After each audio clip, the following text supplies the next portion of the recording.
Que se passerait-il si la Corée du Nord lançait son attaque la plus meurtrière contre les États-Unis en utilisant son missile le plus puissant, le Hwasong-17? C'est un missile balistique intercontinental, également connu sous le nom de missile monstre, en raison de sa portée massive pouvant atteindre 15 000 km. Sur le papier, il pourrait frapper n'importe quel point des États-Unis, de New York à Los Angeles, et il est conçu pour transporter plusieurs ogives à la fois. Alors, que se passerait-il si la Corée du Nord le lançait réellement aujourd'hui? En quelques secondes après le lancement, les satellites américains le détecteraient et des alarmes retentiraient dans les centres de commandement aux États-Unis et en Corée du Sud. La Corée du Sud, en tant qu'allié des États-Unis, tenterait en premier d'intercepter le lancement.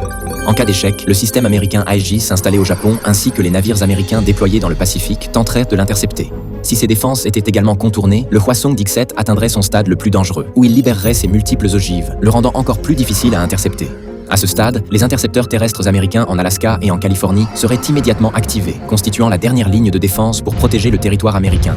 Même si 99% de ces ogives étaient interceptées et qu'une seule passait, elle pourrait raser une ville américaine entière. Cependant, cela pourrait aussi signer la mort de la Corée du Nord, car les États-Unis et leurs alliés riposteraient avec une force massive, et la Corée du Nord pourrait être anéantie en quelques heures.